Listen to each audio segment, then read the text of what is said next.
Canal Novel e Fanfic narradas. Fanfic Game of Thrones, o líder do Império.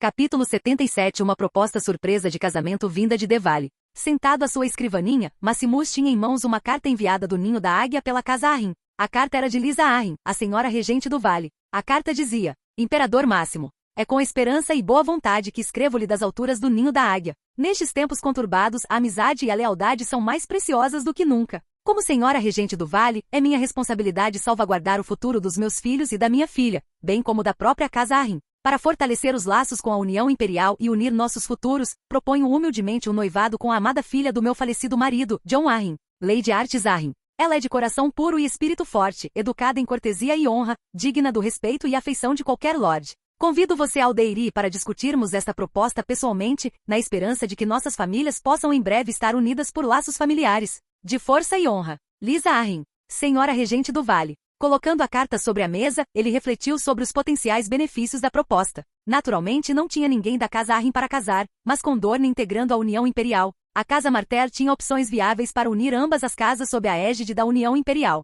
Se Artis Arryn se casasse com Aegon Targaryen, isso uniria as casas Martell e Arryn. Mas tal proposta seria inédita em muito tempo. O vale e Dorne estavam separados por mais de 1000 milhas. Porém ambos possuíam cidades costeiras que poderiam ser usadas para organizar frotas de navios e alcançar um ao outro. Além disso, havia a proteção que a frota imperial proporcionaria a ambas as regiões. Os benefícios superavam os pontos negativos, o único problema eram os nobres. Ao contrário de Dorne, os nobres do vale eram notoriamente conservadores. Valorizavam a tradição e muitos menosprezavam os costumes de Dorne, especialmente a igualdade de tratamento entre homens e mulheres e a maior flexibilidade em relação à sucessão e ao casamento. Convencer os senhores do vale a aceitarem um casamento com um príncipe dornês, especialmente um Targaryen criado sob o domínio dos Martell, exigiria mais do que política. Ele enviou um cavaleiro de dragão ao Ninho da Águia e a Dorne, explicando-lhes a situação e convidando o príncipe Doran a se juntar a ele, o qual aceitou imediatamente. Estava cansado de ser importunado por sua esposa, Lady Melaril, que não parava de falar sobre guerra. Ela afirmava que aquela era a chance deles de reivindicar o trono de ferro, usando o poder da União Imperial para subjugar todo o continente. Ele obviamente não tinha intenção de fazer tal coisa, pois já havia sido informado secretamente do plano de Maximus, que envolvia o retorno dos Targaryen ao poder no trono de ferro sob a União Imperial. Esse caminho era melhor não apenas para Dorne, mas também para a Casa Martell. Como a primeira grande casa a apoiá-los, eles ganhariam muita influência e outras vantagens. O príncipe Doran foi resgatado por uma aeronave imperial que pousou em algum lugar próximo aos jardins do palácio. A aeronave causou alvoroço entre a população de Lança Solar, pois era a primeira vez que viam algo assim. Uma nave que voava pelos céus era algo sobre o qual só tinham ouvido falar, por meio de histórias contadas por mercadores viajantes e outras pessoas que visitavam as terras imperiais. A escolta do dirigível era feita por 10 cavaleiros de grifos, o que também chamou a atenção da população local. As pessoas começaram a se referir a eles como leões voadores, pois essa era a comparação mais próxima que tinham. A bordo da aeronave, o príncipe Doran estava acompanhado por Elia e seus filhos, além do príncipe Oberyn e suas serpentes de areia. A aeronave voou de Lança Solar até o Ninho da Águia, sobrevoando as terras pertencentes às Terras da Tempestade e às Terras da Coroa. Lysa saiu para cumprimentá-los, com um sorriso acolhedor no rosto, pois esperava ver o imperador. Mas ao ver o príncipe Doran, ficou confusa com o que estava acontecendo. Lysa observou as figuras desembarcando da aeronave, o príncipe Doran e ao seu lado, o príncipe Oberyn. As serpentes de areia o seguiam, cada uma se portando como filha de Oberyn. Elia Martell estava com seus filhos logo atrás deles. Príncipe Doran, disse ela, descendo os degraus do Ninho da Águia com seus guardas atrás dela. Vossa honra-nos a sua presença. Senhora regente. Doran fez uma leve reverência. A honra é minha. O vale é tão majestoso quanto dizem as canções. Ela sentiu com a cabeça, aceitando o elogio. Devo admitir, eu esperava o Imperador Máximo. Sua ausência me surpreende. Doran sorriu ao ouvir a declaração dela. Sua Excelência achou mais apropriado que os diretamente envolvidos na proposta chegassem primeiro. Afinal, é a Casa Martell que está prestes a se unir à Casa Arryn, caso ainda desejem. A expressão de Lysa não mudou. Claro, você deve estar cansado da viagem. As acomodações já foram preparadas. Oberyn deu um passo à frente, exibindo um sorriso. Nós, dorneses, não nos importamos com um pouco de vento, Lady Arryn. Mas confesso que nunca vi um castelo tão determinado a se esconder nas nuvens. Lysa ergueu uma sobrancelha, mas não disse nada enquanto se virava. Venha, conversaremos mais lá dentro. O salão estava repleto de luz que filtrava pelas altas janelas em arco. O fogo ardia nas lareiras, mas não conseguia dissipar completamente o frio das pedras do castelo. Sentada ao lado do filho, Robert, Lysa observava a delegação dornesa agora sentada à sua frente. Artis Arryn estava à sua direita, em silêncio, enquanto ela continuava a observar Robert, que brincava com seus brinquedos. Doran Martell cruzou os braços sobre o peito, refletindo sobre o quão interessante era aquela proposta. Ele havia permitido que Oberyn falasse durante boa parte da refeição, de forma casual, inquisitiva e sempre atento. As serpentes de areia cochichavam entre si, sua presença silenciosa. De repente, ao cair da noite, ouviu-se o toque de uma corneta vindo da torre de vigia. Poucos instantes depois, uma segunda aeronave, maior que a primeira, surgiu sobre o desfiladeiro, descendo lentamente em direção a um dos terraços de pedra. Seu casco ostentava o estandarte da União Imperial. Atrás dela, 3 cavaleiros de viver imperial circulavam como escolta, um deles carregando o estandarte da União Imperial. Maximus finalmente chegou, e após horas de espera, eles puderam começar a reunião. A sala estava silenciosa quando ele entrou. Maximus, envolto em um manto preto e prateado com o brasão imperial gravado na armadura sobre os ombros, adentrou o recinto. Sua presença imediatamente atraindo a atenção de todos. Ele retirou as luvas lentamente enquanto cumprimentava os presentes. Senhora Regente, disse ele com um aceno de cabeça. Peço desculpas pela demora. Assuntos de Estado exigiram que eu os tratasse antes de poder deixar a capital. Lysa se levantou, curvando a cabeça, pois Maximus era de posição muito superior à dela. Vossa Excelência, é uma honra. Maximus se virou para Doran. Príncipe Doran, obrigado por vir. E Príncipe Oberyn, é um prazer vê-lo novamente, assim como suas filhas. Oberyn deu um sorriso irônico. É bom vê-lo novamente, Sua Excelência. Espero que minha sobrinha esteja lhe tratando bem. Sim, ela é, respondeu Maximus. Fico feliz que nossas duas famílias tenham podido se unir. Com todos presentes, a reunião formal teve início. A Câmara foi lacrada. Apenas conselheiros de confiança permaneceram, incluindo os lordes do Vale, como Ion Royce de Bronze, que havia manifestado reservas desde o princípio. Lysa abriu a palavra. Creio que o assunto desta reunião seja o noivado proposto entre a filha do meu falecido marido Artis e o príncipe Aegon Targaryen. Maximus assentiu.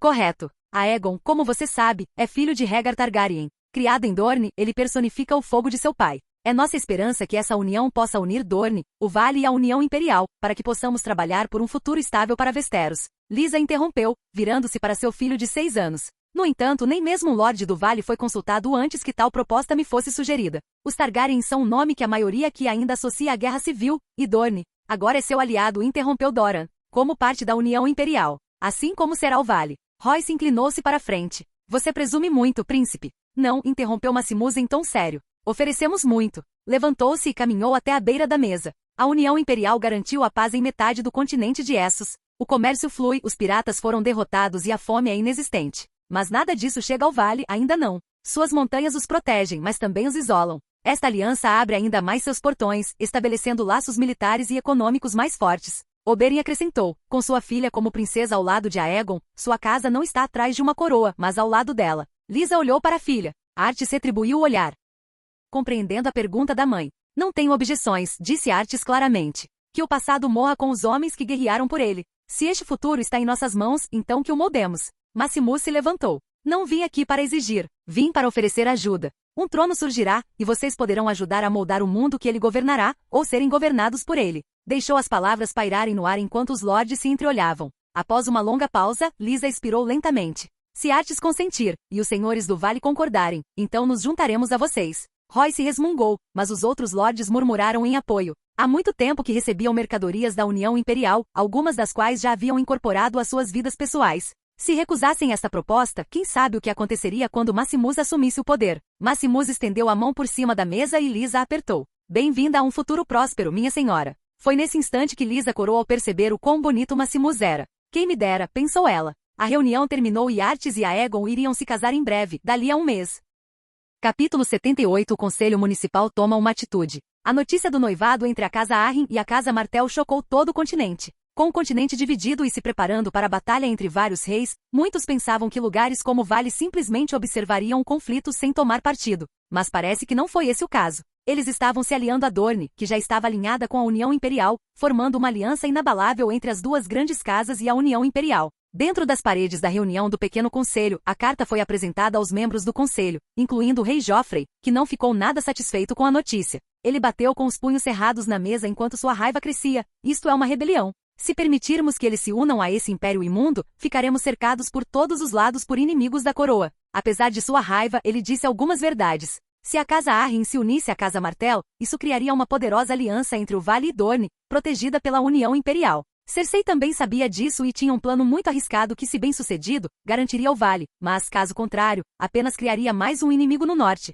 Sentado na outra ponta da mesa, Tyrion Lannister, que está servindo como mão do rei no lugar de Tywin, tinha algo a dizer sobre o assunto. Tyrion deu um gole em sua taça de vinho e a pousou delicadamente. Bem, disse ele, sempre soubemos que o Vale era teimoso. Mas agora eles encontraram um amigo no covil de serpentes de Dorne e um benfeitor neste imperador de manto negro. O que esperava, vossa graça? Que eles esperassem que viéssemos implorar. Joffrey franziu a testa. Você fala como se fosse algo bom. Falo como se fosse inevitável, respondeu Tyrion. E se quisermos estancar a sangria, precisaremos de mais do que indignação. Precisaremos de poder de barganha. Varys inclinou-se para a frente, pois tinha exatamente o que eles precisavam. Poupança sim. E por acaso pode haver alguns assuntos pendentes no vale. Uma questão que ainda não investigamos. Cersei estreitou os olhos. Fale claramente, Varys. Varys sorriu suavemente virando-se para a esquerda. Mindinho. Mindinho ficou surpreso por um instante quando Varys o chamou, mas, lembrando-se de seu relacionamento passado com Lady Arryn, ele sabia do que se tratava. Escute, continuou Varys, Lady Arryn não é uma mulher que esquece seus amantes facilmente.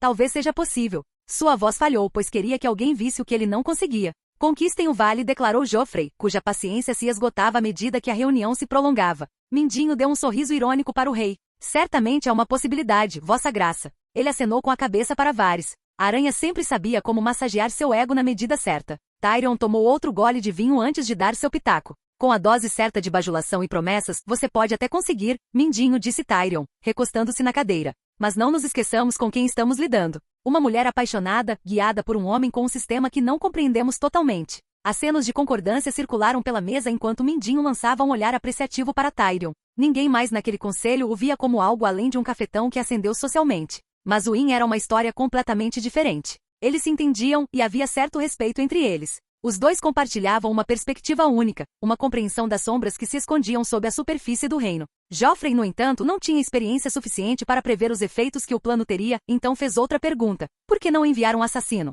Porque, disse Varys, isso os levaria ainda mais para os braços do Império. No momento, o casamento é recente. Artes concordou, mas a tinta mal secou. Se alguém próximo a Lysa levantasse preocupações sobre os Dorneses, sobre o garoto Targaryen, sobre as verdadeiras intenções da União Imperial, então talvez o apoio do Vale pudesse ser minado antes que o casamento seja selado. Embora Varys dissesse isso abertamente, ele sabia, pelas informações que conseguirá reunir, que uma tempestade se aproximava do continente de uma forma ou de outra. A União Imperial, com ou sem o Vale, chegaria a Westeros. A única pergunta que ele precisava se fazer era se sua situação atual representava o caminho certo ou se já não era mais uma escolha sábia. Tyrion e Cersei tinham opiniões diferentes sobre Mindinho. Cersei o via como um peão móvel que podia ser sacrificado em seu benefício. Tyrion, embora entendesse Mindinho e o respeitasse em certa medida como um aliado nesse jogo que estavam jogando, também sabia que ele era um homem capaz de vender a própria mãe por um título melhor. Por fim, ficou decidido que ele partiria para o Vale para tentar manipular Lady Arryn a fim de que ela rompesse o noivado antes do casamento. Enquanto isso, em Correrio, as forças Lannister, lideradas por Jaime Lannister, sitiavam o castelo pela terceira semana consecutiva. Os suprimentos começavam a escassear dentro da fortaleza Tully, e o rio estava bloqueado por barcos Lannister rio acima. Edmure Tully havia recusado várias ofertas de rendição. Ele ainda acreditava que reforços do norte ou do vale poderiam chegar, embora nenhum dos dois tivesse respondido aos seus corvos. O motivo disso era que os corvos nunca chegavam. Enquanto Jaime Lannister se concentrava em derrubar as muralhas, Robb Stark tinha outros planos. Ele havia se movido rapidamente pela floresta, guiado por Peixe Negro Tully e uma dúzia de seus melhores cavaleiros. Com a maior parte do exército Lannister acampada ao redor de Correrio, suas linhas de suprimento escassas e Jaime confiante em seu cerco, Robb atacou onde menos esperavam. A floresta sussurrante era densa e fechada, com árvores altas e agrupadas bem próximas umas das outras. Um lugar perfeito para uma emboscada. Era pouco antes do amanhecer quando o primeiro dos batedores Lannister foi encontrado morto, com a garganta cortada e flechas atravessando os olhos. Nenhuma patrulha retornou, e quando a notícia chegou a Jaime, já era tarde demais.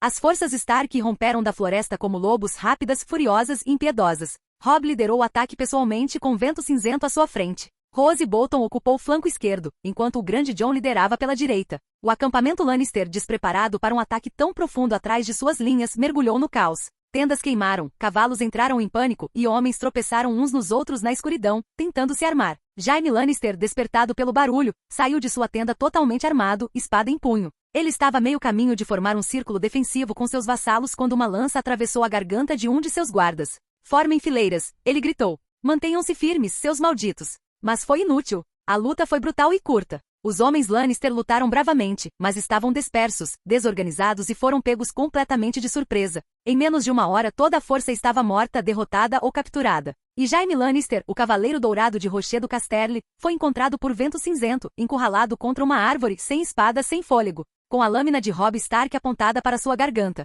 Você está muito longe dos muros da casa do seu pai, disse Robb. E você é um menino brincando de guerra, rosnou Jaime, embora não tenha resistido. Então deve doer ainda mais perder para mim. Vento Cinzento rosnou, mostrando os dentes. Jaime deu um sorriso irônico por ter sido pego. E agora, lobo jovem? Se me matar, provará que não é melhor do que nós. Se me poupar, dará ao meu pai um motivo para arrasar o norte. Não vou te matar, disse Robb, baixando a espada. Você é uma moeda de troca que usaremos contra os Lannisters. Jaime não sabia a verdade, que Ned Stark estava vivo, então se perguntava por que Robb não o matara para vingar a morte de seu pai e vassalo. O acampamento ficou silencioso após a batalha. Bandeiras imponentes tremulavam no alto da floresta. Prisioneiros foram reunidos, os feridos tratados. A notícia chegou a Correrio. O cerco havia sido rompido. O norte havia conquistado uma vitória impressionante. Mas a verdadeira ameaça estava longe de terminar. Tywin Lannister marchara com seu exército para o leste, capturando os castelos dos senhores dos rios ao longo do caminho. Com o exército de Jaime agora derrotado, ele teria que voltar suas tropas para enfrentar o exército do norte e subjugá-lo de uma vez por todas. Em Valíria, os esforços de reconstrução estavam indo bem. Maximus acabará de chegar à cidade, onde as centenas de milhares de pessoas que morreram durante a guerra haviam sido sepultadas em uma vasta região chamada Terra dos Caídos. Seria o lugar onde guerreiros do passado, do presente e do futuro, que morreram lutando pela União Imperial, seriam sepultados como bravos guerreiros que empunharam a espada para lutar por algo maior do que eles mesmos. Maximus estava parado bem no início, onde o primeiro soldado foi sepultado. Atrás dele estava todo o harém imperial, que vestia suas roupas cerimoniais em homenagem ao morto. Maximus dirigiu-se ao primeiro túmulo, onde colocou a mão sobre a lápide do guerreiro e ofereceu uma oração silenciosa. Toda a cena se repetia por todo o império, enquanto o povo se unia a ele para honrar seus mortos. Ele continuou fazendo isso com cada túmulo durante várias horas, sem parar uma única vez. Quando Maximus chegou à 100ª sepultura, o sol começava a se pôr sobre a velha Valíria. O céu estava alaranjado, projetando longas sombras sobre as fileiras intermináveis de lápides de obsidiana esculpidas. Cada uma ostentava o sigilo da Legião Caída, gravado abaixo do símbolo da União Imperial. Nenhuma bandeira tremulava, nenhuma trombeta soava. Apenas o som lento dos passos do imperador e o suave farfalhar da seda enquanto o harém imperial o seguia. Nenhuma delas ousou falar. Cada sepultura era marcada não apenas com um nome, mas também com uma história. Pequenas placas de metal ao lado das lápides listavam sua batalha final, sua legião e uma única palavra deixada por seu comandante: valente, inabalável, honrado. Maximus ajoelhou-se junto a uma sepultura com a seguinte inscrição: Aurius de Volantis. Morreu protegendo seus irmãos durante o cerco de Maximus. Inabalável. Ele pousou a mão na pedra fria e sussurrou algo que ninguém pôde ouvir. Então levantou-se, apertou o punho sobre o coração e seguiu em frente. No centro da Terra dos Caídos havia um estrado circular. Sobre ele, uma enorme pira negra permanecia apagada e ao lado, um braseiro de chama eterna, proveniente do coração da cidade reconstruída. Quando Maximus se aproximou, um guarda imperial deu um passo à frente e lhe entregou uma tocha. Ele ergueu a tocha bem alto e a encostou na pira. As chamas subiram em direção ao céu. O fogo arderia por 3 dias e 3 noites. Enquanto o fogo rugia atrás dele, Maximus se virou para falar. Sua voz era baixa, mas podia ser ouvida por toda a multidão e por todo o reino. Esses homens e mulheres morreram não como instrumentos de guerra, mas como escudos da paz. Não por glória, mas por legado. Que se lembre, o império não foi forjado pelo ouro ou pela ganância, mas pelo sacrifício. E ele se manterá unido pela memória daqueles que perdemos. A multidão baixou a cabeça. Até mesmo os guardas imperiais de elite se ajoelharam. Chamamos esta terra de Terra dos Caídos, disse Maximus, descendo do estrado, mas que ninguém pense que foram esquecidos. Seus nomes estão gravados na alma deste império. Enquanto eu respirar, não os esqueceremos. Nem hoje, nem nunca. Os tambores cerimoniais começaram a rufar enquanto ele terminava seu discurso. Atrás dele, um coro de meninos e meninas de toda a União Imperial, criados e educados pelo Estado, começou a cantar o hino dos mortos. Uma melodia cantada em 6 idiomas. Uma canção de luto, uma canção de honra. Maximus permaneceu em Valíria pelos dias seguintes antes de retornar ao alcance do céu. Capítulo 79. O plano do pequeno conselho fracassou. Ao chegar ao ninho da águia, Mindinho foi autorizado a entrar no castelo como representante da casa Baratheon. O vale ainda fazia tecnicamente parte dos 7 reinos naquele momento, pois ainda não havia anunciado formalmente sua separação da casa Baratheon. Eles também não reconheciam a autoridade do rei menino Joffrey, nem gostavam das outras pessoas que foram coroadas reis nesta guerra. Mindinho foi escoltado pelas escadas até o castelo pelos guardas da casa Arryn. Ao se aproximar de onde Lady Arryn o aguardava, ele ajeitou a capa, certificando-se de estar apresentável. Foi conduzido ao grande salão do castelo, onde Lady Arryn estava sentada ao lado de Rodrik Arryn, o filho mais velho de Jon Arryn, nascido em 283 d.C., na mesma época em que Robb Stark nasceu. Com a ajuda das poções que as casas de Westeros importaram da União Imperial, muitas crianças que historicamente deveriam ter nascido mortas acabaram nascendo. Roderick e Robb cresceram juntos, passando vários meses juntos na Academia Imperial de Excelência. Quando as coisas começaram a esquentar em Westeros, eles retornaram às suas respectivas posições como herdeiros de suas casas.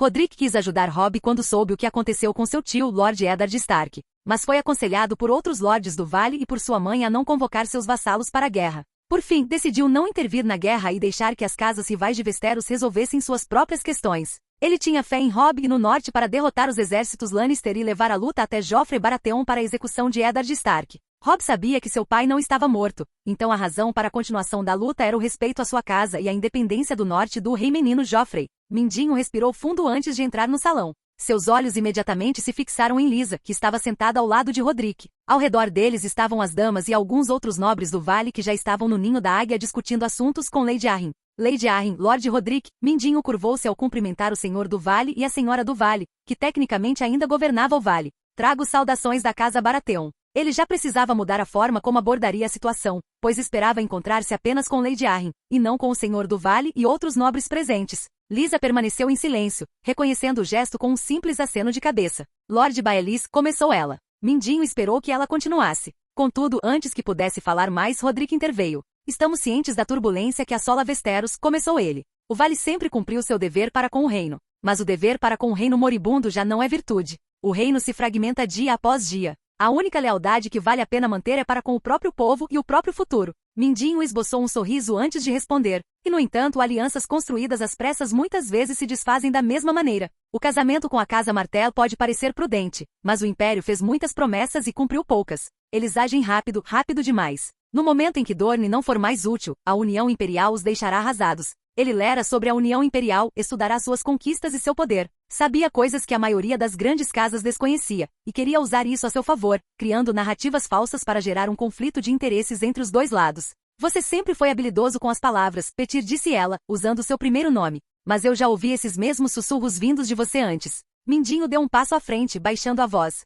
E no entanto, aqui estou eu, Lysa. Não como um mero conspirador em Porto Real, mas como um homem que sabe o que está por vir. O Império já dizimou metade do continente. Você acha que eles deixarão o vale intocado depois de consolidarem sua posição em Dorne? Eles não querem aliados. Eles querem súditos. Roderick cerrou os dentes, mas permaneceu em silêncio. Observou a expressão da mãe, tentando decifrar seus pensamentos. Você presume que eu não entendo o que está em jogo, disse ela. Você acha que eu concordei com essa união por capricho? Não, disse Mindinho. Acho que você concordou por medo. Ou pior, por solidão. Ao ouvir isso, Roderick levantou-se de um salto, fazendo com que os guardas colocassem as mãos em suas espadas. Cuidado com o tom de voz. Mas Lysa ergueu a mão, interrompendo o filho e os guardas. Medo? Talvez, mas não solidão. Roderick e eu tomamos essa decisão juntos. A Casa Martell e a União Imperial prometeram mais do que soldados. Prometeram estrutura, comércio, medicina e dignidade. O que Joffrey ofereceu? Mais coroas para seus fantoches e cabeças em estacas para o resto. O sorriso de Mindinho se desfez ao perceber que as cartas que havia trazido para jogar estavam acabando.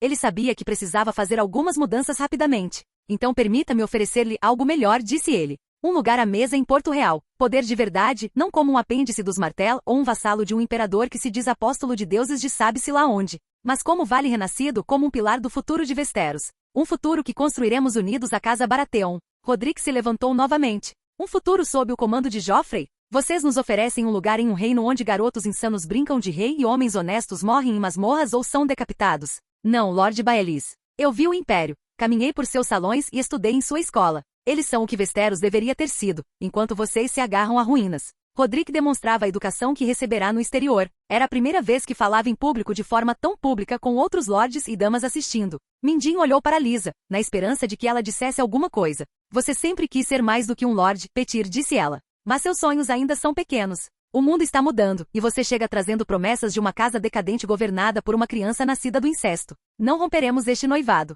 Havia silêncio e por um longo momento Mindinho permaneceu imóvel. Ele viera até ali para usar seu antigo relacionamento para manipular Lysa, mas desde o início parecia que seu plano estava fadado ao fracasso assim que fosse colocado diante de outros nobres. Então acho que já abusei da hospitalidade. Roderick fez um gesto em direção aos guardas que começaram a avançar. Acompanhem Lord Baelys até os portões, disse ele. Mindinho se virou e saiu do salão sem dizer mais nada. Mas por dentro, ele se perguntava o que seria dele, já que havia falhado em sua missão. Joffrey o decapitaria, ou seria Cersei? Ele havia jogado suas cartas e perdido. Lysa ordenou que algumas das damas saíssem da sala, deixando-a sozinha com Roderick e alguns nobres. Das sombras de um canto, um agente da Mão Sombria surgiu e caminhou até Lisa. Acho que devo agradecer à União Imperial por me avisar sobre os planos da Casa Baratheon, declarou Lisa. Como nossos futuros aliados, é justo que protejamos tanto os nossos interesses quanto os seus até que a aliança esteja consolidada, respondeu o agente da Mão Sombria. E isto é para ti, jovem Lorde do Vale. O agente da Mão Sombria desembainhou uma espada e entregou-a a Rodrik. A espada era feita de aço valeriano e encantada com runas anãs para torná-la mais forte. Era um presente para a Casa Arryn, com o objetivo de fortalecer o relacionamento entre a Casa Arryn e a União Imperial. Rodrik pegou a arma, seus olhos se arregalando ao desembainhá-la. Passou os dedos pelas runas anãs que aprenderá durante seu tempo na academia. Nunca imaginara que receberia um presente como aquele, mas ainda assim não se deixaria influenciar por ele. É perfeito, afirmou Rodrik, olhando para o agente. Nossa lealdade não se compra, mas agradecemos seu gesto. O agente assentiu com a cabeça, plenamente consciente do que o senhor queria dizer. Respeitamos isso e não gostaríamos que fosse de outra forma. Ele voltou sua atenção para Lisa. Lady Arryn, compartilharemos informações com seu reino para protegê-la de quaisquer outras visitas surpresa ou outros assuntos importantes que afetem diretamente o vale. Lisa assentiu com a cabeça enquanto o agente entrava nas sombras e desaparecia de vista. Os outros lordes do vale ficaram contentes com a decisão da Casa Arryn de se casar com a Casa Martell. Os benefícios e outras vantagens que receberiam eram imensos e em breve, imaginavam que acabariam se envolvendo nos assuntos do continente.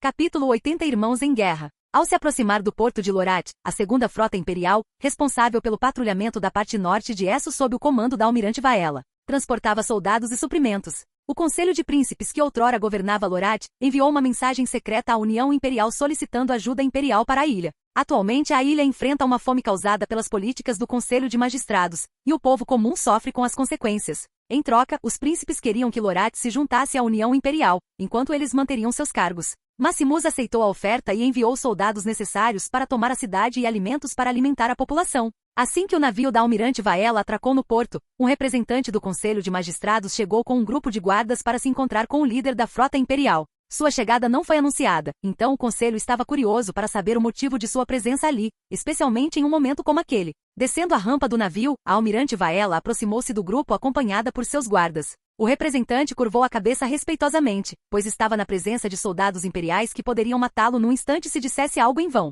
Trago saudações do Conselho de Magistrados para saber o propósito de sua presença aqui, almirante, disse o representante, forçando um sorriso. Seus guardas se enrijeceram atrás dele, incertos se deveriam manter suas posições ou abrir caminho. O porto ao redor deles ficou silencioso, os pescadores interromperam o que estavam fazendo, os estivadores pararam de empilhar caixas. Os olhares foram atraídos para a bandeira da União Imperial que tremulava nos navios. A almirante Vaela não sorriu nem cumprimentou. Estamos aqui para alimentar o povo de Lorath e eliminar aqueles que os fizeram passar fome. O rosto do representante empalideceu com essa resposta. Sua boca abriu, fechou e abriu novamente. Almirante, isso é altamente irregular. O senhor não pode simplesmente chegar assim. Eu posso, interrompeu Vaela. E já fiz isso. Atrás dela, soldados imperiais já desembarcavam. Caixas com o selo da União Imperial desciam pelas rampas contendo grãos, peixe salgado, frutas secas e carne em conserva. Os estivadores observavam, divididos entre a suspeita e a esperança. Então, sem encontrar resistência, alguns correram para ajudar. Os guardas dos magistrados sentiam-se inquietos, pois percebiam que o ambiente estava ficando tenso e não queriam morrer defendendo um conselho estúpido que piorava suas vidas.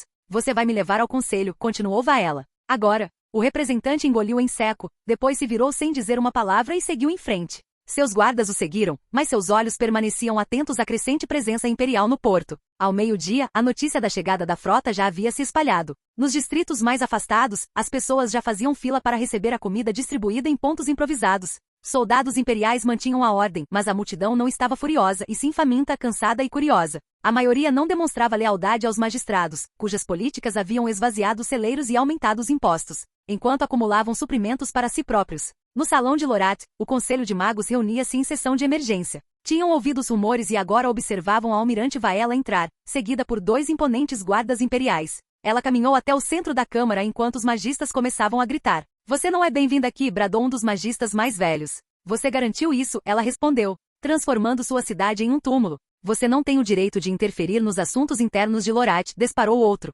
Tenho todo o direito, disse ela. Os príncipes de Lorath, legítimos administradores desta ilha, solicitaram a entrada na União Imperial. Eles os chamaram de tiranos e parasitas. A reivindicação deles foi analisada e considerada procedente por Sua Excelência. Os magistrados ficaram boquiabertos com a declaração. Um deles se levantou para protestar, mas foi impedido por outro que já havia previsto o desfecho da situação. Vaela ergueu um pergaminho e o desenrolou. Aqui está a declaração assinada. Lorath está agora sob proteção imperial com efeito imediato. Você não pode, tentou protestar um dos magistrados, mas foi interrompido. Eu posso, disse ela e já fiz. A Câmara irrompeu em gritos e protestos, mas Vaela não se intimidou. Ela acenou uma vez para seus guardas, que prenderam os membros do conselho. Alguns se renderam pacificamente, enquanto outros tentaram lutar e acabaram quase mortos. Do lado de fora, bandeiras imperiais eram hasteadas por toda a cidade. Os príncipes de Lorath, escoltados por oficiais imperiais, entravam livremente no palácio mais uma vez. O povo começou a se reunir nas ruas à medida que as carroças de grãos chegavam, e a comida era distribuída ao ar livre.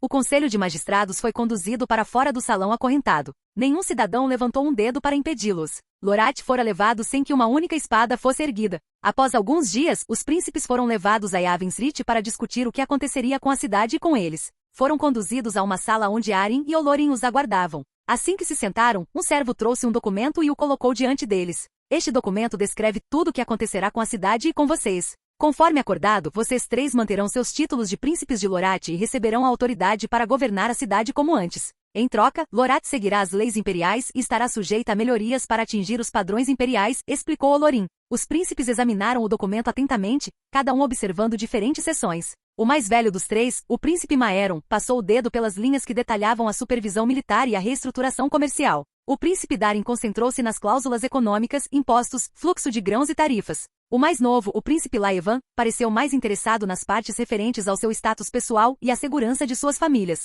Após uma longa pausa, Maeron ergueu o olhar. Então, continuaremos sendo governantes apenas de nome, mas vocês terão soldados estacionados na cidade. Um governador para nos supervisionar. Arin, de braços cruzados, inclinou-se ligeiramente para a frente. Não uma governadora, uma conselheira. Ela garantirá o cumprimento da lei imperial, auxiliará no processo de reconstrução e ficará de olho em quaisquer velhos hábitos. Vocês continuam governantes porque pediram nossa ajuda. Essa ajuda vem com estrutura, não com correntes. Laevan deu um sorriso irônico. Só que em vez de aço são grilhões de ouro. 100 grilhões, respondeu Olorin. Vocês têm a cidade de volta. Estamos lhes dando as ferramentas para mantê-la. Em seguida, Darin falou. E o Conselho de Magistrados? O que acontece com eles? Eles serão julgados no Tribunal Imperial, disse Olorin. Seu destino será decidido de acordo com as leis que eles negaram aos outros. Se forem considerados culpados, jamais retornarão a Lorath. Maeron trocou olhares com os outros. Então aceitamos. Arin assentiu, satisfeito. Ótimo. O povo de Lorath precisa de líderes, não de parasitas. Esperamos que a distribuição de alimentos continue, que as rotas comerciais sejam restauradas e que o porto seja limpo. A fome vai acabar, e a complacência também.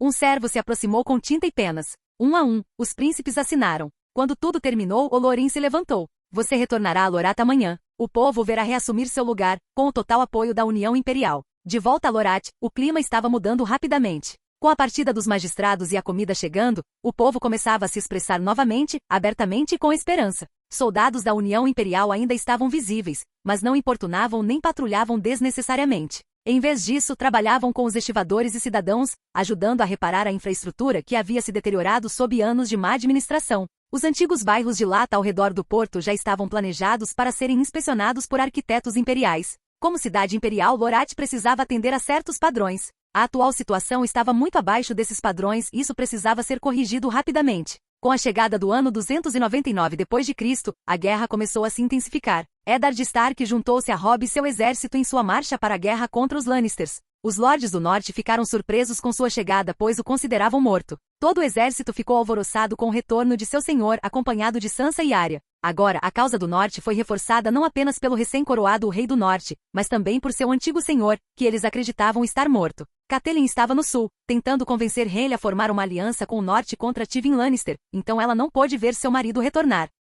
À medida que a notícia se espalhava pelo continente, muitos pensaram que se tratava de uma mentira criada pelo Norte para prolongar os combates e esconder suas perdas, ou uma forma de obter mais apoio de outras casas nobres. Ninguém acreditaria de verdade até ver com os próprios olhos. Tywin Lannister não reagiu como os outros ao ouvir essa notícia. Ele sabia que devia ter havido alguma intervenção imperial para que essa notícia estivesse se espalhando. Ele conhecia algumas das coisas de que os imperiais eram capazes, e fingir a morte de alguém era definitivamente uma delas. Mas ele também viu isso como uma oportunidade de matar 2 coelhos com uma cajadada só. Com Eddard e Robb no mesmo exército, tudo o que ele precisava fazer era derrotá-lo e eliminaria 2 das pessoas mais importantes do Norte. Ele reuniu os lordes de seu exército em Arrinhal e começou a traçar estratégias para os próximos passos. No sul, Santanis e suas forças chegaram à Ponta Tempestade para sitiar o local, arruinando as chances de aliança do Norte. Uma densa névoa envolvia os campos ao redor de Ponta Tempestade enquanto o sol nascia sobre o mar, lançando luz sobre o campo de batalha. Os estandartes da Casa Baratheon tremulavam em direções opostas, o servo negro de Santanis contra o dourado,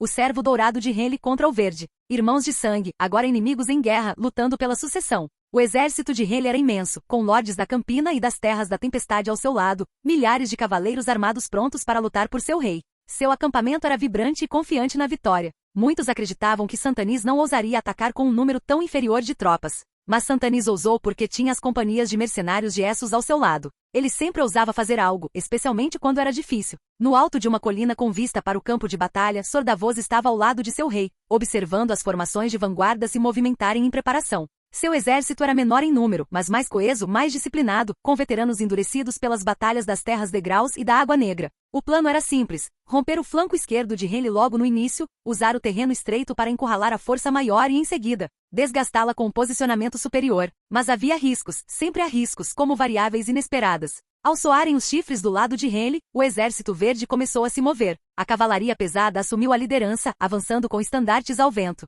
O próprio Renly estava montado em seu garanhão, com uma armadura verde brilhante adornada com ouro, rindo ao lado de Sor Loras. Ele veio para morrer, e eu o enviarei de volta para a Pedra do Dragão em um caixão, disse Renly, mais divertido do que zangado. Santanis observava o irmão de longe. Ele sempre foi um tolo, murmurou, e então ergueu a mão. Sinalizem para os escorpiões. Interrompam o ataque. Raios flamejantes rasgaram a névoa enquanto os escorpiões lançavam sua carga. Cavalos relincharam, homens foram arremessados das celas e a linha de frente da cavalaria de Renly se desfez antes de alcançar os escudos de Santanis. Logo depois a primeira linha chegou, causando o primeiro confronto entre os dois lados. Aço contra aço quando as primeiras linhas colidiram. Os homens de Santanis mantinham formações compactas, lanças entrelaçadas e escudos sobrepostos. O exército de Renly, embora maior, lutava com menos coordenação, cada lorde ávido por glória, cada cavaleiro atacando onde bem entendesse. Esse caos favoreceu Santanis e lhe deu uma chance de vitória sobre o exército de seu irmão, repleto de jovens inexperientes que nunca haviam visto uma guerra. Na ala, Sor Davos liderou um destacamento por uma estreita trilha na mata.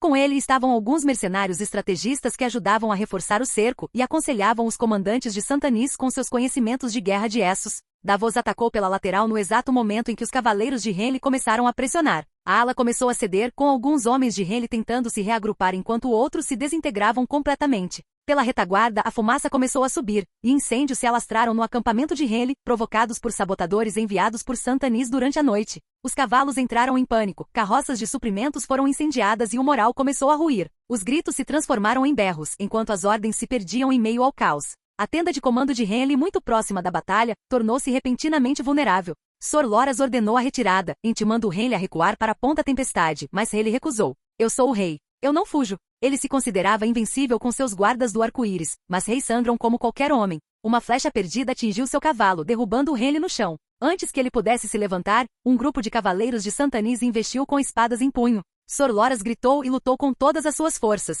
mal conseguindo arrastar Renly para fora da batalha. Eles desapareceram na fumaça com um punhado de guardas Tyrell. Quando se espalhou a notícia de que Renly havia caído, ou pelo menos fugido, o colapso foi rápido. Os homens largaram suas espadas e estandartes, os lordes ordenaram a retirada. O exército de Santanis, exausto mas intacto, avançou. Em menos de uma hora o campo de batalha pertencia a Santanis. Ponta Tempestade abriu seus portões logo em seguida. A guarnição, desiludida e sem líder, rendeu-se sem lutar. Santanis entrou no castelo que outrora defenderá com dificuldade, reivindicando-o agora não como castelão, mas como rei. No grande salão, Santanis sentou-se sob os estandartes de sua casa. Um veado negro sobre um pedestal dourado tremulava no alto, atrás dele. Um mensageiro entrou e fez uma reverência. Lord Renly escapou. Ele cavalga em direção a Jardim de Cima e os Tyrell estão com ele. Santanis cerrou os dentes. Então ele trará a guerra para a porta da própria casa. Que fuja, eu tenho as terras da tempestade e preciso me preparar para o que vier. Enviem notícias pelas terras da tempestade. Ponta Tempestade caiu. Minha reivindicação permanece, e não pararei até que o trono de ferro seja meu ou destruído.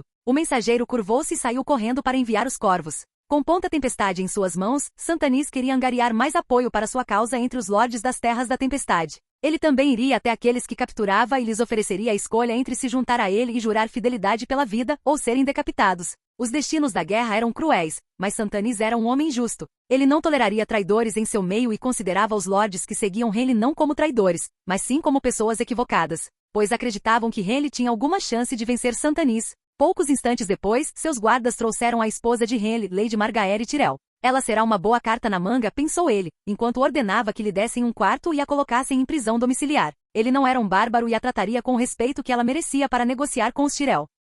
Capítulo 81 Um rei fracassado. Em poucas semanas, Santanis conseguiu o apoio da maioria dos lordes das Terras da Tempestade. Sua vitória sobre o exército de seu irmão provou quão capaz ele era como comandante. Era instinto humano querer seguir um homem que podia vencer, e em sua vida Santanis havia vencido inúmeras batalhas memoráveis. Ao final do mês, corvos voaram para todos os cantos de Westeros trazendo a notícia de que Ponta Tempestade havia caído. Rhaelle havia fugido de volta para Jardim de Cima e Santanis Baratheon agora governava as Terras da Tempestade. Alguns diziam que era feitiçaria, outros disciplina, mas não importava, ele havia provado seu valor e conquistado muito apoio por isso. Margaery Tyrell permaneceu prisioneira, embora tratada com respeito. Tinha permissão para ter criadas e roupas finas, e embora seus movimentos fossem limitados, recebia os confortos de uma dama. Sua família veria buscá-la, mas quando e como era incerto. Santanis já havia começado a apresentar os termos à casa Tyrell. Eles poderiam se ajoelhar, reconhecê-lo como rei e manter suas terras, ou poderiam ser considerados inimigos do reino e enfrentar sua espada. Ele não estava blefando, pois os Tyrell tinham visto o que ele fizera com o exército de seu próprio irmão.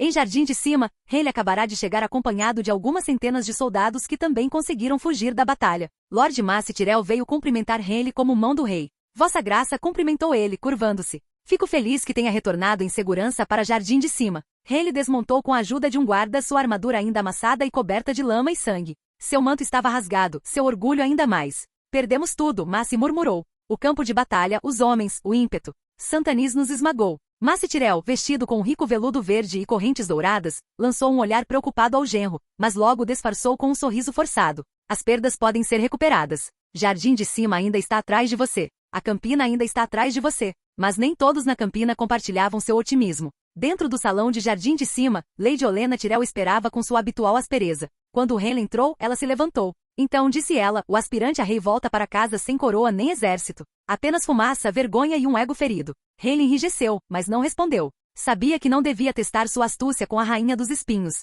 Mace deu uma risadinha sem jeito, tentando aliviar a tensão. Mãe, por favor, o homem acabou de voltar da batalha. Uma batalha que ele começou, disse Olenna, e não conseguiu terminar. Ela caminhou em direção a Rhaelle, circulando como um falcão avaliando uma presa ferida. Você tinha todas as vantagens. Homens, dinheiro, lordes, minha neta. E o que você fez com tudo isso? Caiu numa armadilha como um tolo. Depois de tudo isso, Rhaelle finalmente falou, fui traído. Santanis teve ajuda, mercenários de Essos. Ele atacou quando não estávamos preparados. Rhaelle estava mentindo, pois ninguém presente estava no campo de batalha com ele. Olenna ergueu uma sobrancelha. Um rei deve estar sempre pronto. E se não estiver, não deveria usar coroa. Mace olhou entre eles, abrindo a boca para intervir, mas Olenna o interrompeu com um gesto. Colocamos nosso nome, nosso ouro e nossa filha atrás de vocês. E agora Margaery é prisioneira. Diga-me, Rhaelle, como se sente sabendo que sua rainha está sendo mantida refém por seu inimigo enquanto você se lamenta nos jardins? Eu a terei de volta, disse Rhaelle, cerrando os dentes. E retomarei o que é meu por direito. Olenna bufou. Não com sonhos e orgulho.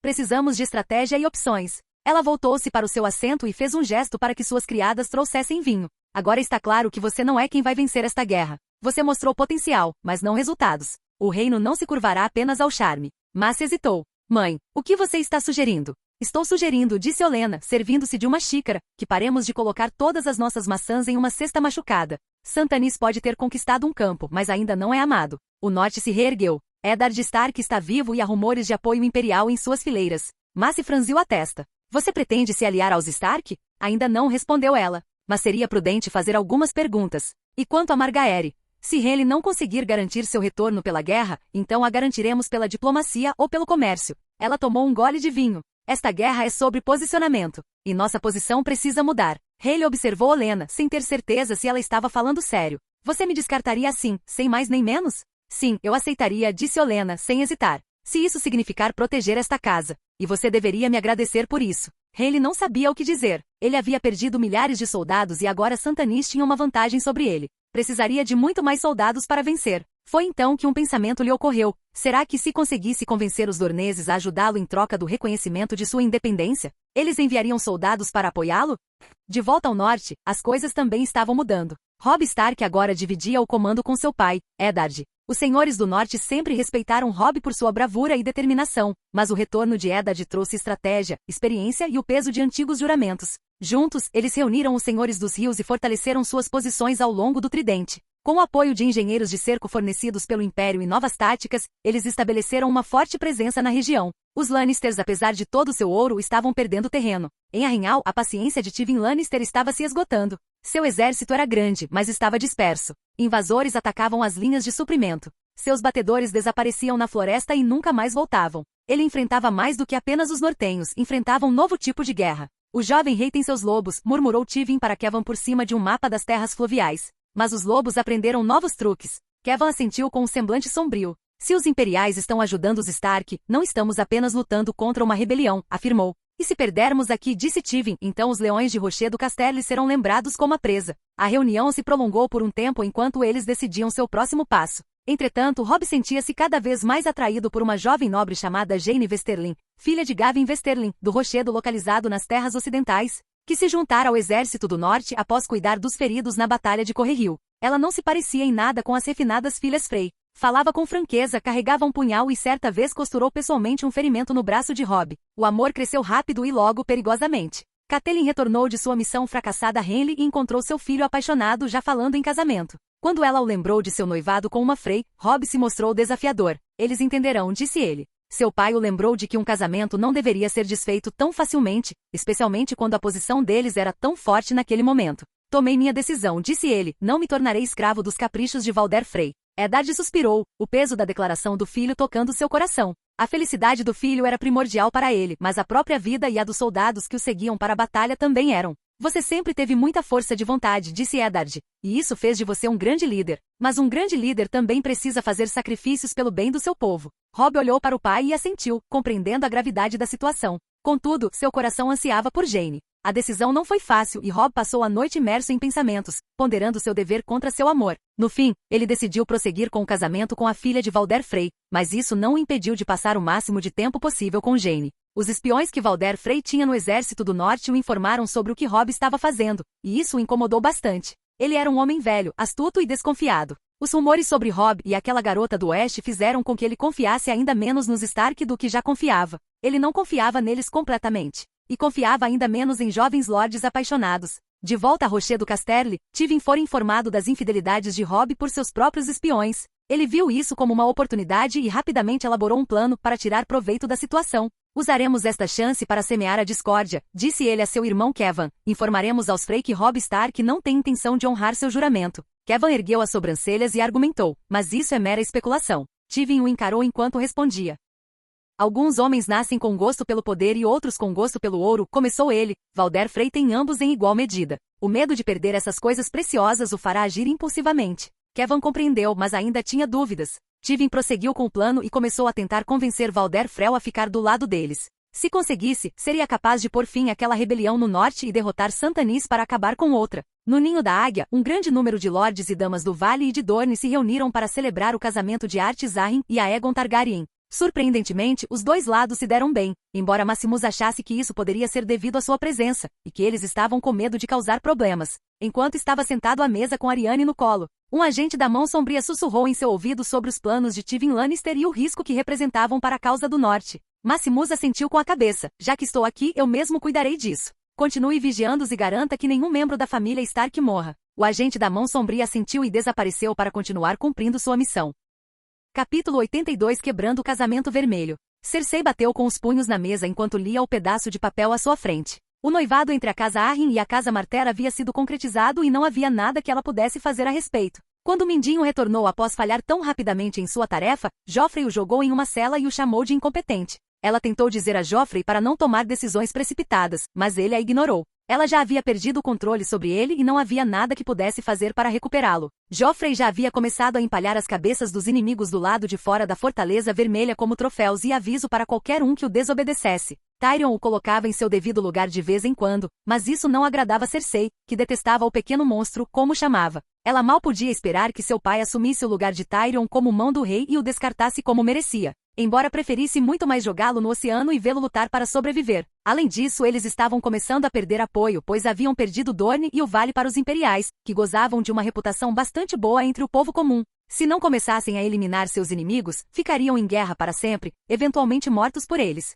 Na Torre da Mão, Tyrion tomava um gole de vinho enquanto examinava uma pilha de documentos que o entediavam profundamente. A princípio, não soube como reagir ao ser nomeado mão interino, mas com o tempo passou a apreciar o poder que detinha. Ele também tinha bons homens sob seu comando. Bron, seu mercenário de confiança, agora comandava a guarda da cidade e fazia um trabalho bastante louvável. Varys continuava a exercer a função que desempenhava há décadas, mas só decidiu ajudar Tyrion porque os dois eram vistos de forma semelhante pelas pessoas. Varys já vinha refletindo sobre seu papel como mestre dos sussurros, pois, assim como muitos outros, ele conseguia prever para onde a guerra estava caminhando. Primeiro foi Dorne, agora era o Vale. Quanto tempo levaria até que o continente inteiro estivesse em guerra, e ele se visse servindo ao lado errado? Varys não queria permanecer em uma posição perdedora, e por isso planejava observar o desenrolar da guerra entre a casa Lannister, Stannis Baratheon e Robb Stark antes de tomar uma decisão. Ele respeitava Ned Stark e sabia que seu filho tinha uma boa formação na União Imperial. Portanto, sua melhor opção era apoiá-los ou mudar de lado e trabalhar para o imperador. Mesmo que não mudasse de lado, ele sabia que Tyrion o perdoaria por qualquer traição que cometesse.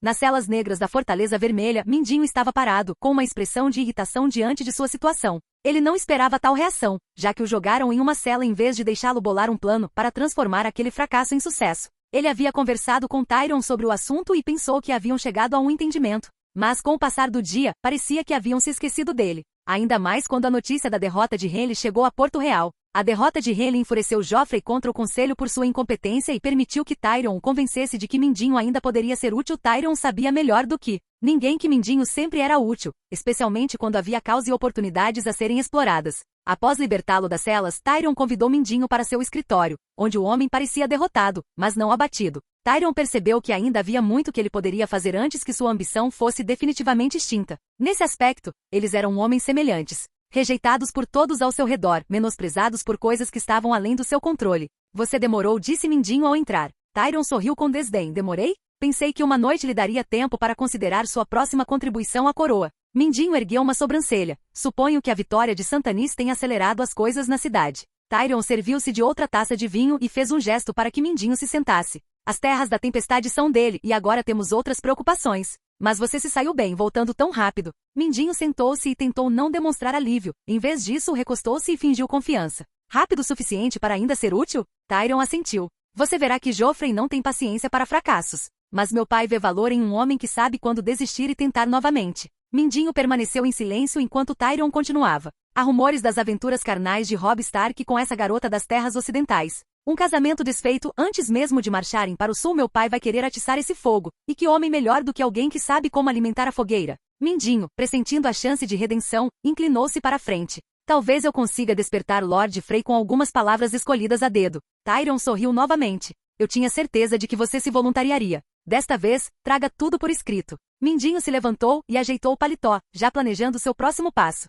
Parece que os favores da coroa são mais efêmeros do que o normal. Tyrion se moveu para lhe servir uma bebida, mas parou ao ver Mindinho já saindo de seu escritório. São sim, disse Tyrion baixinho para si mesmo, mas alguns favores são mais persistentes do que outros. Cersei, ao saber disso, não ficou satisfeita, mas sabia que se alguém conseguia manipular aqueles velhos rabugentos das gêmeas, esse alguém era Mindinho. E se ele não conseguisse, bem, então ela poderia tentar do seu jeito, enviando 1 ou 2 assassinos. Tyrion enviou um corvo ao pai, contando-lhe o plano que havia arquitetado. Tywin, sabendo da utilidade de Mindinho, concordou com a proposta. Ele enviou um corvo aos Frey, aproveitando-se da situação para manipulá-los e levá-los a planejar um casamento vermelho para se livrar dos Stark de uma vez por todas. Tyrion também envolveu Lord Bolton no plano e ofereceu-lhe o título de Protetor do Norte em troca. Um dia depois, Lord Frey respondeu demonstrando interesse, mas também preocupações com o plano. Ele queria uma garantia da coroa de que não sofreriam consequências em caso de um incidente desse tipo. Se obtivesse essa garantia e proteção, não hesitaria em mudar de lado e se vingar dos Stark.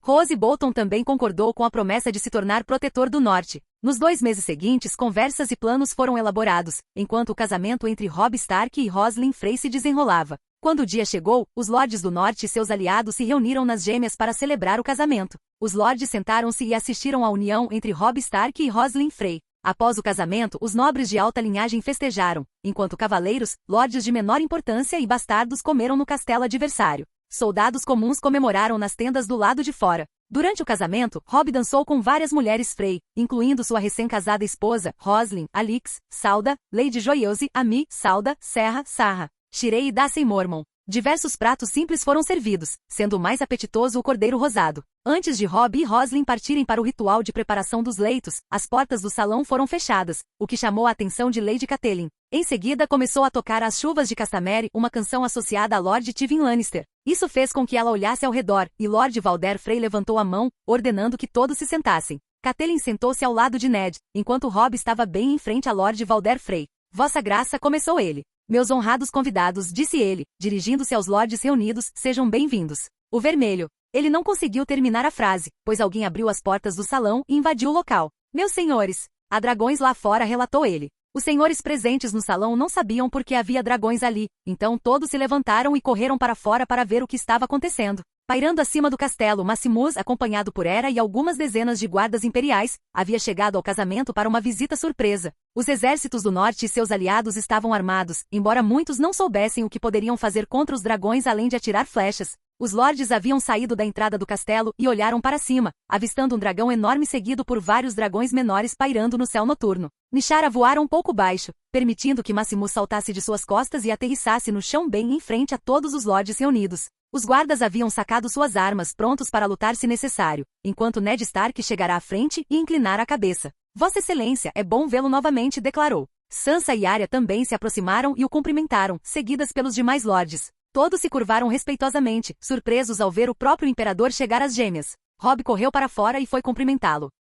Vossa Excelência, disse ele. Não o esperávamos. É uma honra. Robb ficou tão chocado quanto todos os outros. Maximus olhou em volta, observando todos os rostos reunidos. É um dia importante para os Stark e para o norte. E como eu estava por perto, achei apropriado comparecer. Lord Frey também se apresentou acompanhado de alguns de seus parentes. Embora pego de surpresa, sendo um homem que previa todas as possibilidades, ele rapidamente se adaptou à situação e agiu como se nada estivesse errado, na esperança de que Maximus não ficasse muito tempo. O senhor chegou na hora certa, Sua Excelência. Um sorriso surgiu em seu rosto. Embora seja um pouco surpreendente, você sabe como nós velhos reagimos a surpresas. Especialmente quando elas não saem como planejado, disse Maximus secamente, fazendo com que a expressão de Valder Frey mudasse de entusiasmo para irritação num instante. Ele não sabia se Maximus tinha conhecimento de seus planos ou se estava apenas tentando demonstrar o poder de seu império. De qualquer forma, ele ainda se certificaria de que tudo correria bem, sem que ninguém soubesse de antemão sobre seus planos. Sejam bem-vindos pelo tempo que desejarem ficar,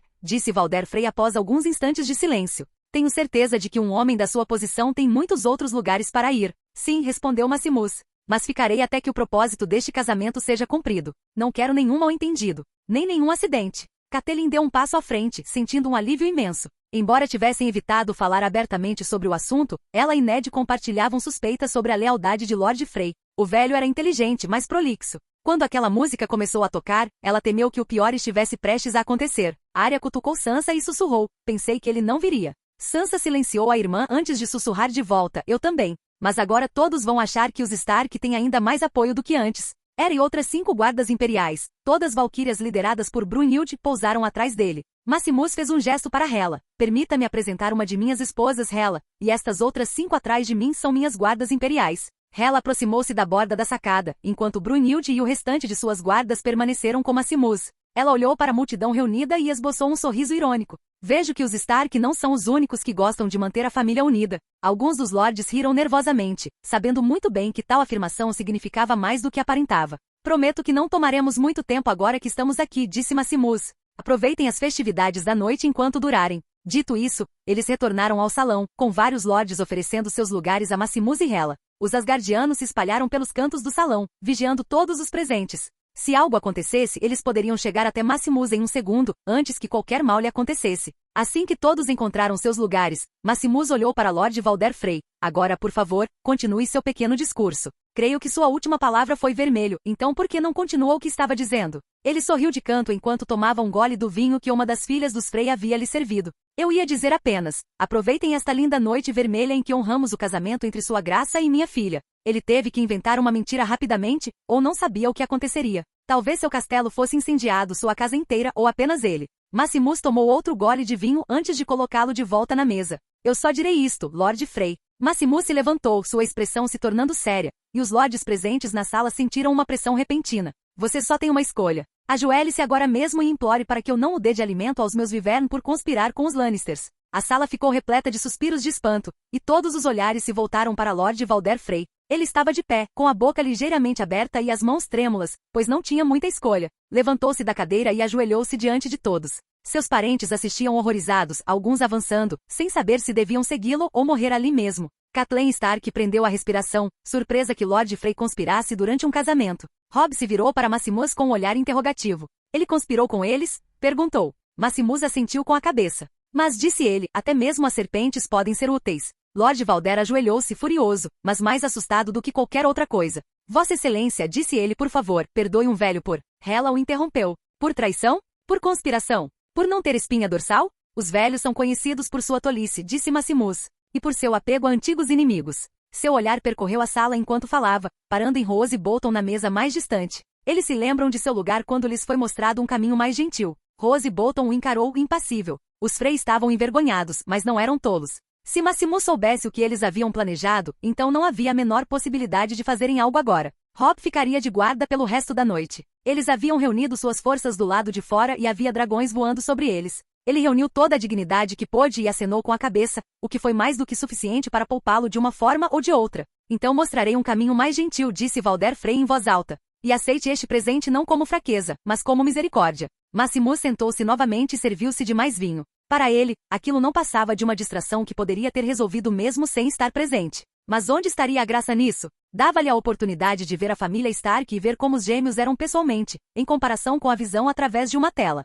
Então ele se virou para Robb e disse em voz alta, embora a culpa seja sua, jovem Stark, por suas aventuras noturnas de adúltero com outra dama antes mesmo de se casar. O rosto de Robb ficou vermelho enquanto os lords se entreolhavam. Alguns já sabiam, mas agora estava tudo às claras para todos ouvirem. Arya e Sansa olharam para o irmão mais velho com os olhos arregalados. Ned baixou ligeiramente a cabeça. Maximus não queria apenas colocar os Frey em seus devidos lugares, mas também revelou que as ações de Robb foram a causa de tudo aquilo. Infelizmente, isso mancharia seu relacionamento com sua agora esposa, Roslyn Frey. Apesar da tensão e das palavras duras, o resto do banquete daquela noite transcorreu sem incidentes. Maximus havia deixado sua mensagem clara para os lords reunidos e colocado Lord Frey em seu devido lugar. No dia seguinte, os convidados e os estandartes começaram a partir das gêmeas. A guerra contra os Lannisters estava prestes a continuar, à medida que avançavam para as terras ocidentais e, eventualmente, para as terras da coroa. Mindinho, que estava escondido em algum lugar no outro castelo até o massacre terminar, teve seu quarto invadido. Guardas imperiais invadiram o quarto e o arrastaram secretamente acorrentado, removendo uma peça do tabuleiro dos Lannister. Quando a notícia da rendição de Lord Frey chegou a Tywin Lannister em seu acampamento de guerra nos arredores de Arrinhal, Tywin ficou furioso. O homem é um verme escorregadio, disse Kevan, parado ao seu lado. Escorregadio o suficiente, rosnou Tywin para evitar pagar pelo que fez. Seus planos foram frustrados e a única coisa que lhe restava era lutar com espadas. Isso lhe custaria caro, já que contavam com o apoio do Império. Enquanto isso, em Winterfell, tudo corria bem após o ataque dos Homens de Ferro. Os Homens de Ferro, liderados pelo traidor Theon, foram capturados por agentes da Mão Sombria durante a invasão do castelo. Eles foram jogados nas masmorras pelo Lorde de Winterfell e príncipe interino, Bran Stark. Aconselhados por Mestre Luwin, os atacantes Homens de Ferro foram mantidos prisioneiros como um lembrete. Mas os Homens de Ferro obtiveram sucesso em outros lugares, como Deepwood Motte, Torrens Square e Ashmark. Eles enviaram grupos de ataque para outros locais enquanto atrasavam o avanço das forças do norte em Winterfell. No entanto, a maioria desses ataques foi contra áreas desprotegidas ou pouco defendidas, já que todos os estandartes do norte haviam se juntado a Robb em sua guerra contra os Lannister. Obrigado por assistir, se gostou deixa o like e inscreva-se. Quanto mais apoio mais vídeos, e se possível apoie o canal doando no Pix do canal na descrição do vídeo. Qualquer valor ajuda, assim o canal pode trazer fanfics e novels de autores pagos e novos vídeos são postados com mais frequência. Muito obrigado a todos, curtam o canal.